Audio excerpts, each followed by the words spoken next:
Hey everyone, thanks for registering for our complimentary webinar today. What is a controlled document?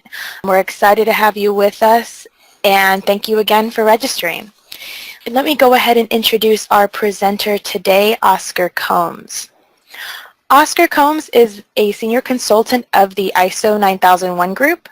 Oscar has over 24 years of experience providing consulting, auditing, and training to organizations such as Transocean, Hewlett-Packard, Kawasaki, Cameron, Halliburton, and numerous other medium and small size organizations throughout the United States and abroad. Oscar holds an MBA from the University of Houston and is an exemplar certified lead auditor and principal management consultant. So everyone, let's welcome Oscar and begin our presentation for today. All right. Thank you, Victoria, for that wonderful intro. Hope everybody's having a great day out there. Thank you once again for joining the webinar. As you know, we like to provide value-added information for you to just kind of help you with your management system, complementary information. One of the common topics that we run across with our clients is the issue of document control. So today we want to provide some insight on this topic of document control. That's one of the questions that many organizations have is what is a controlled document? All the way from your timesheets to your contracts, right? There's so many documents in your company, and it's one of the most frequently cited findings of a certification body when you go through your certification body audits. So it's very common to have a finding around this topic of controlled documents. And typically certification bodies, they come in looking for issues with document control because they understand that it's easy to find. It's what we consider low-hanging fruit. So in this webinar today, I'm going to provide you with a clear definition on what a controlled document is. And also we will talk about the importance of document control and give you some key steps on how you can establish effective document controls within your organization. All right, so let's get to it here. I'd like to let you know a little bit more about our company before we get into it. Just real briefly, we are a consulting, auditing, and training company. That is what we do all day, every day. We are based in Houston, Texas, but although we're based in Houston, our clients are all over the U.S. and internationally. Our focus is on helping companies improve their operations and reduce their risk. That's what your management system is all about, or that's what it should be about. Our consultants have an average of 25 years of experience, and our company is also ISO 9001 certified. That's very important. And we have an A+ rating with the Better Business Bureau, so we practice what we preach. Also want to take a moment to let you know about our social media sites such as YouTube, LinkedIn, Facebook, and so forth. Take a moment and subscribe to us. This webinar will be posted there. We have other complimentary free information out there for you. Watch the video. Like as I've indicated, our goal is to try to help our clients out. And even if you're not a client currently, our goal is to help your company as well. I also would encourage you to stay logged in to the end of the webinar. If you have any questions, use the chat feature to ask your question. But there will be a question and answer session at the end, and so I definitely want to be able to answer your question. All right, so let's jump into talking about controlled documents, our topic for today. The first thing that we must talk about is what is a controlled document? Like there's so many documents in our companies that, do we need to control everything? Do we need to control, sometimes I see clients that they're controlling documents on booking the conference room, for example. I mean, that is a pretty important document and very important process. It could lead to some serious issues if somebody overbooks the conference room. But do we need to control that document? I don't know. That's the question for your company. But what documents do we need to control? We need to control documents that are generated internally or even externally, that establish requirements and the version control of these documents are necessary, right? So hopefully that gives you somewhat of a definition so that when we look at what documents need to be controlled, we say they can be generated internally. You know, all the documents throughout the organization in various departments may be controlled documents. But what about external? Well, what about the ISO 9001 standard? Like, that's a controlled document. What about contracts from your customers? Those are external documents, but they should be controlled. What about purchase orders from your customers? Things of the drawings, maybe drawings coming in from your customers, design specifications, product specifications. You know, these are also documents that establish requirements, and the version control is necessary because, I mean, you don't want to be doing work and you have an outdated drawing. You don't want to be doing work and the contract has changed and you're performing work based upon the old version of the contract. Similarly, we would not want people internally using an outdated procedure or an outdated form, things of this nature. All right. So I really want you to, when it comes to controlled documents and you're trying to figure out, well, what documents do we need to control within our company? I want you to just kind of sit back and think about any document that is used by every department within your company, right? And the employees using those documents during the course of business throughout the entire year.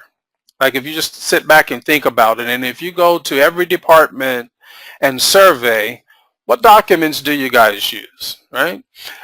You may even find documents that you don't even know about, that they actually use and that are very important for the organization. This is one thing that I truly believe, that if you do not provide a document for your employees, or, you know, within the organization, they will create their own document, an uncontrolled document. There's nothing worse than having an uncontrolled document out there. So that's another way for you to think about or to identify these controlled documents. Just going through, picking them up from every department, seeing what they are using, whether it's formal or informal. If it's formal, great. If it's informal, we still need to bring it into our document control system so that it can now become an official controlled document. Now, one thing that I like to think about when it comes to controlled documents is, you know, what if you wanted to open up another office or another plant or another site that operates exactly like you operate today, right? What documents would they need to start up on day one? If you made up a list of all of the documents that every department would need, every employee as they're working within the new location, what would they need? This is another reason why you want to control your documents, because if you don't have controlled documents, you can't grow as a company. You don't have the foundation to repeat your success, right? So when you look at this graphic here, we kind of made a little graphic over here for us. What we see is a documentation structure here. And it starts off with policies. Like, if you think about it, all of the documents in your company, you can categorize them in one of these ways. Either they're like a policy type of a document, that's the highest level of a document. Or it could be a procedure or a work instruction. You know, procedures, they tell people how to do things in a consistent way. Same with a work instruction. Could be a form template. You know, you want people to use the same form for certain things. This is how we're able to collect the right data and consistent data, regardless of who's using the form, and then records. So once someone completes a form, it's converted into a record. So if we think about it, let's go back to a policy. A policy tells us high level of what our company is all about, the intentions of management, right? And procedures and the work instructions, as people are working day to day, they should be working to support the policies, right? And then you have these forms. So in the procedures and the work instructions, maybe there's a need to collect certain pieces of data and things of that nature. So you want to have form templates for people to use to support the procedures and work instructions. And then records, as I've indicated, once you complete a form template, it's converted into a record. So hopefully that gives you a pretty good understanding of what a controlled document is. Here I've given you an example. I'm showing you an example of an actual controlled document, like some of the features of a document that you would want to control. Okay, like the title, for example. You'd be surprised how many companies struggle with just coming up with clear titles for their documents. That's very important. If someone's trying to look for a document, they need to be able to try to search a common sense, clear English title. Document control number, right? Document control number is here on this document. This is also very important. You know, a lot of companies make mistake of coming up with these very sophisticated document control numbering systems. I mean, it's so crazy that people can't really understand them, right? So it's very important to come up with a very commonsensical document control numbering system. And then the requirements, right? The requirements, the steps in the procedure, the purpose of the procedure, the application, right? This is how we are able to define what we want to happen, what people should do. Like this is all lining up, if you remember that pyramid, supporting the policies, right? And as people are working, doing their day-to-day activities, these are requirements, and we don't want people coming up with their own requirements or coming up with their own ways of doing things. And guess what? If they do come up with their own ways and it's the way that the company wants to do it, that's great. Let's lock it down in a controlled document. These documents need to be approved. So here we have the approver here, right? So documents that are controlled should be approved documents, meaning that someone should have the authority to approve it before people start using it. We don't want people, you know, creating a document and then putting it into use. It has to go through an approval process.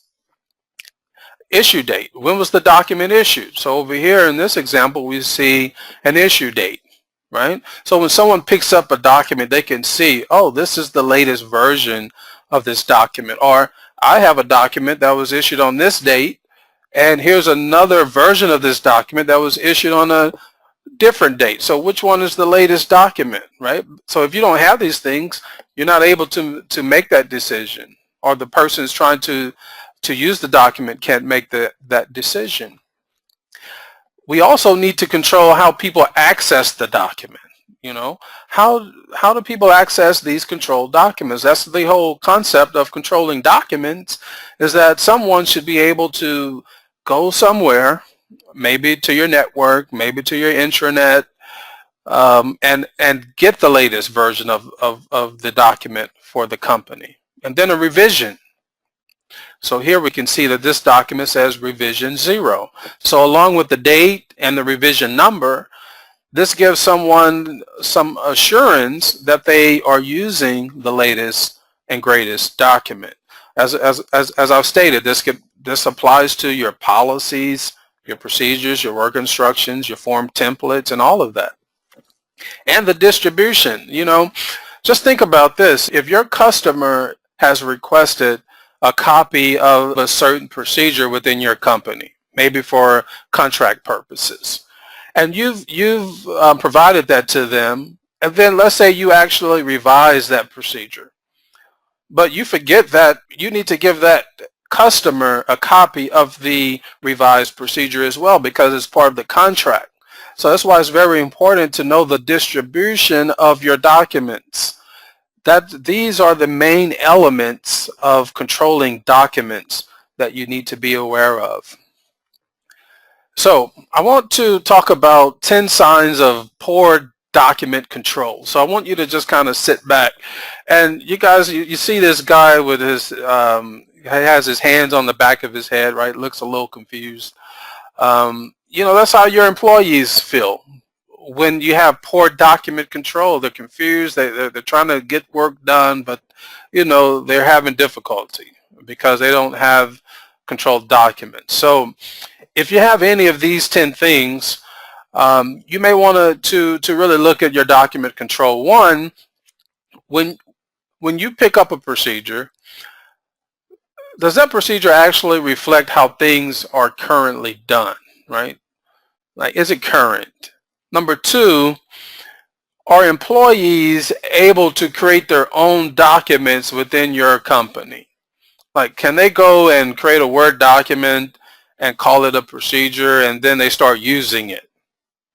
That would be a problem. Number three is that the employees, they don't understand why they can't create their own documents.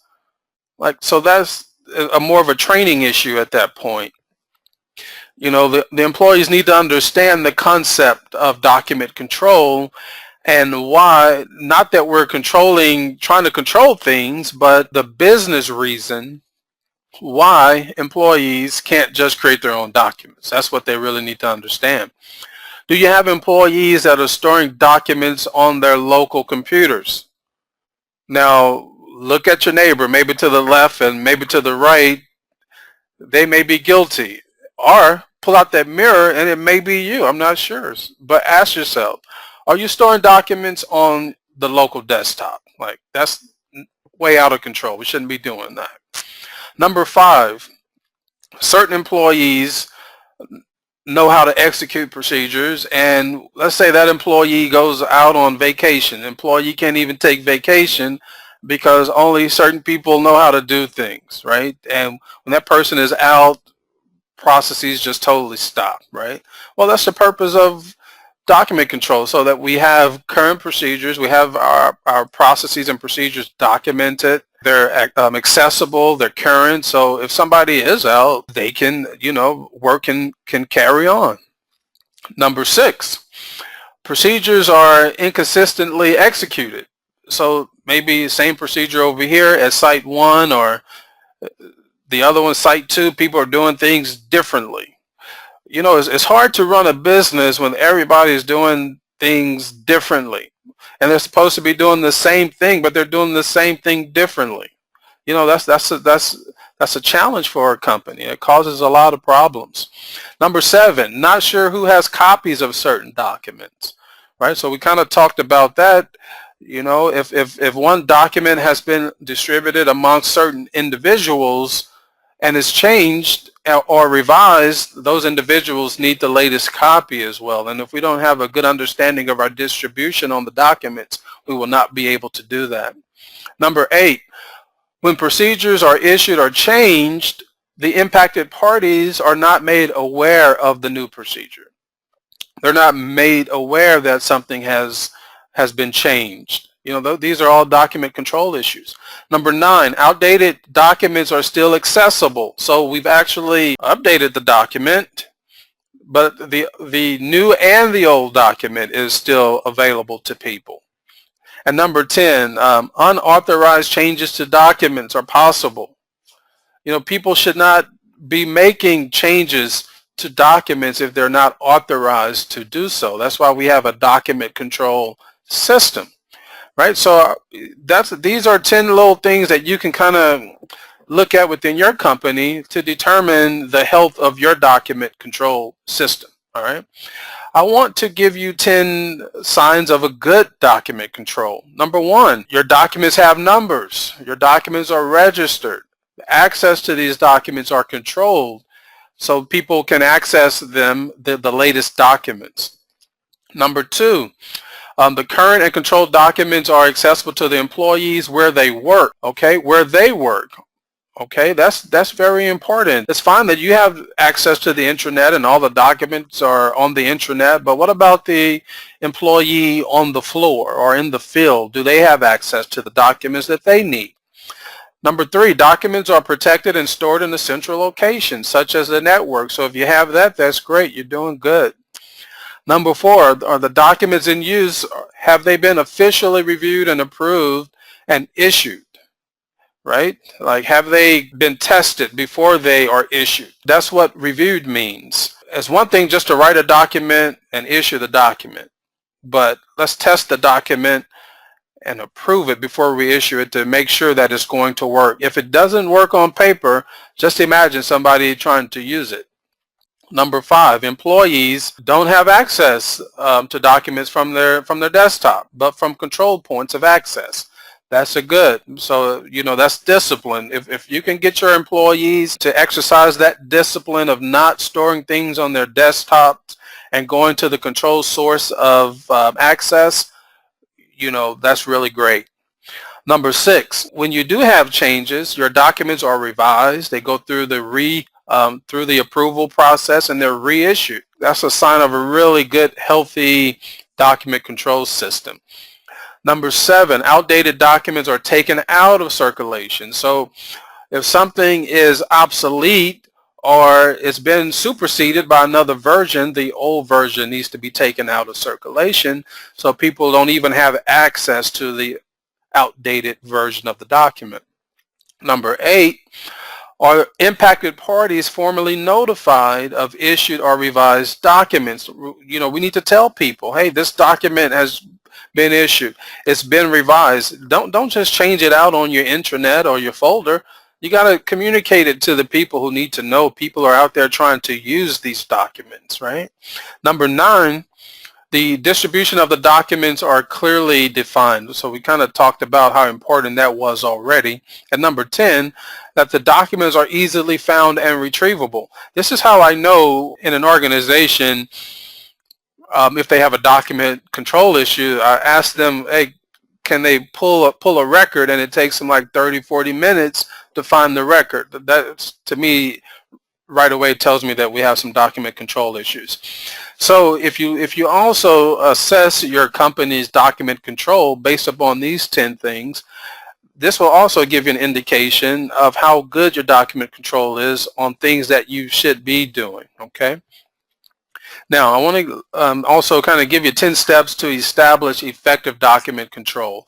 Number 1 is that you have to establish that central and restricted location to store your documents. So this could be on your network, this could be on your intranet, however you want to do it, okay? But it has to be a central location where people who need access, they have access to it. And they can't just edit documents. That's what I mean when I say restricted.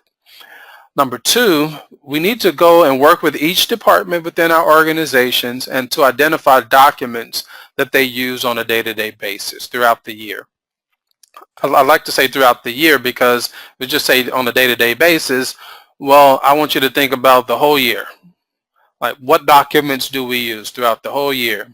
Okay, those are the documents that we need to control. So we need to, if these documents are not in our system, we need to pull them into the system. Okay, we need to establish a document numbering system. Common sense numbering system is what we need to focus on here, so that each document now has its own unique document control number. Number 4, then we want to register these documents and assign document control numbers and titles. So you have a system now. Now the documents can be registered.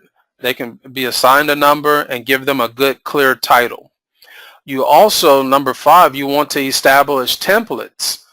We want our policies and procedures and forms to look a certain way so that when people look at them, they can tell this is a formal controlled document for the company.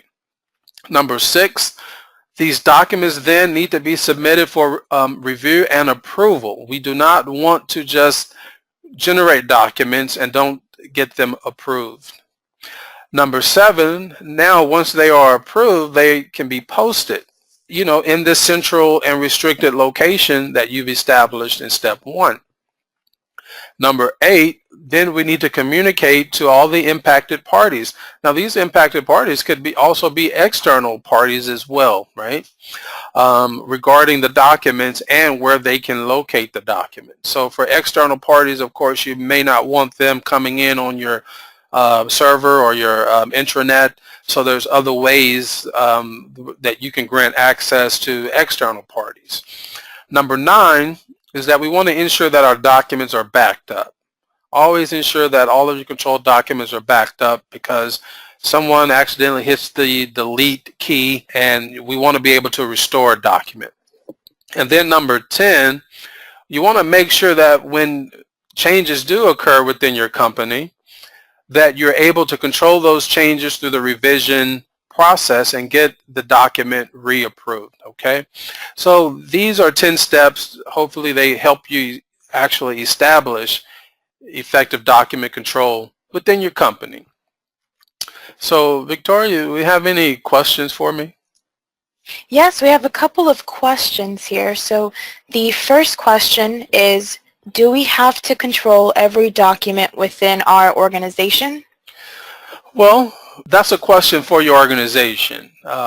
It's hard for me to say yes or no. That's why I tried to provide some guidelines for you to determine what documents you need to control. And so if those documents are documents that actually guide the activities of people, or they establish requirements, my answer is yes, you need to control those documents. We have another question. If documents are printed, are they considered controlled? Oh, that's a really good question. And this is another good way to get out of control real quick. So to answer your question, the answer is kind of yes and no. If it's a printed document, it's less controlled than the document that's posted, the digital copy, right? So if it's printed, it's a little less controlled. Doesn't mean that it's totally out of control, because how else would you get a document to someone? You can email it, but maybe, like I said, the hard copies of documents may need to go to the floor. So I can't say that every printed document is an uncontrolled document. What makes it uncontrolled is that you don't know where that document is. That's why we talked about the distribution process, knowing where your documents are, even the printed ones. And there's also a little statement you can put on your footer of your document that says something like all printed versions of this document are considered uncontrolled, so that if somebody is reading a printed document, they know that there's some level of uncertainty with that document. Awesome, Oscar. We have another submitted question here. Okay. Is there a difference between a procedure and a work instruction?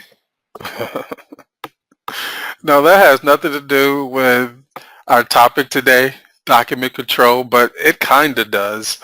Well, okay. Now? This is something that's very debatable. So I'm gonna just say it like this. A procedure tells a person how to do something, right? A work instruction also does the same thing, right? So I'm gonna leave it right there. They both, to me, they tell people what to do and how to do and when to do it. Okay, and our last question here, does the ISO 9001 group offer any training on controlled documents? We do offer training on how to establish good document control systems within your organization. You can find our training schedule on our website, ISO9001group.com. Go to the training page and you'll see the course, Document and Record Control. I think I saw one more question come in. Our last question here that was submitted, can multiple documents have the same document number? Whoa, no. I'm going to say no. Multiple documents cannot have the same number, but they can have the same variation of the number. So let's just say, for example, you have Site 1, Site 2, Site 3, but you have a purchasing procedure, right? And so let's say the purchasing procedure is PUR001. Now, at Site 2, there may be some specific things that occur. And you may say, okay, I want to have PUR001 for the general purchasing procedure. But at Site 2, I want to put PUR001, and let's say that site is in Mexico, for example. Maybe I'll put MEX as a suffix so that we ensure that we continue our minimum purchasing requirements, but adding the additional requirements for the purchasing department in Mexico, because they may have some different regulations or things of that nature that they have to follow. So it doesn't have the same number per se, but I'll put it as a suffix. Awesome. So those are all of our questions for our Q&A portion of the presentation. Okay, well, hey guys, I really appreciate the time. Victoria has a few other things that she's going to mention to you. Hopefully you found this information valuable and something that you can use to help your organization improve your operations and reduce your risk. Victoria, I'll turn it over to you now. Yes, so just thank you again, everyone, for attending our complimentary webinar today. You can feel free to reach out to us with any questions about document control at 832-326-9796 or via email at info@iso9001group.com. Also, be sure to like us on your favorite social media accounts. We have LinkedIn, YouTube, and Facebook to stay up to date on when our next complimentary webinar will be, as well as additional training opportunities. This webinar will be available on our website and YouTube channel for your use. And thank you again, and have a quality day.